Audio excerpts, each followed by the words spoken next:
I hung up the phone and fell down on the floor and cried and said, God, this has to be you. I actually grew up in a Christian home, and as a young adult I walked away from the Lord and I tried studying some things. I was unemployed for a while, and then I ended up working full-time at a petrol station. And while I was working there, I decided, I can actually study teaching. So I started studying teaching, and then Youth with a Mission moved in around the corner.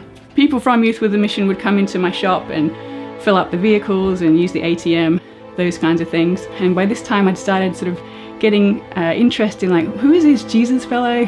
I remember hearing about him, but who is he anyway? But there was always something different about them. Every time they walked in the shop, I could tell, that's a YWAMer. There's a glow about them. And I kept on thinking, whatever it is that they have, I want that.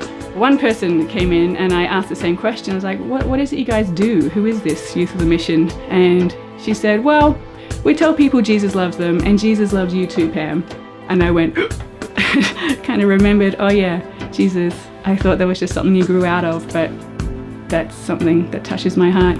Anyway, a few months later, I started chatting with one person who was doing DTS at the time, and eventually I went along to a public meeting, the Friday night meeting. This time I thought, okay, I'll go along, meet these people, see what this is all about. There was this wonderful message from this woman called Shirley, who everyone cheered for, and after the message they invited people to come for prayer, and then people were up the front and people were crying because they were being so touched by the power of God. But then I saw this one guy who was crying and weeping at the front. So I went and stood next to him and put my arm around him and said, it's okay. But as I put my arm around him, I felt this wave of energy going through my whole body, and then every cell within me was vibrating. And I thought, what is this? And he said, thanks, Pam. But for the rest of the night, even when I got home, I was still everything in me was shaking. So I kept on meeting up with a few different people. Then I researched the DTS, and then I applied to do a discipleship training school. And I was also applying for teaching jobs at the same time.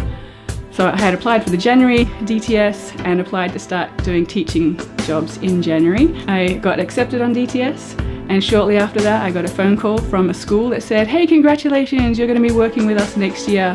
And in that moment I had to decide, am I going to go into missions where I feel like God is calling me, or am I going to go for my teaching job that I've been working towards for 4 years? And so in that moment I said, I am going into missions, I'm sorry. And then I hung up the phone and fell down on the floor and cried and said, God, this has to be you. And that was about 14 years ago. And then once I graduated university, I came straight in for my DTS, and I've been on staff ever since. And now I get to be a missionary and a teacher.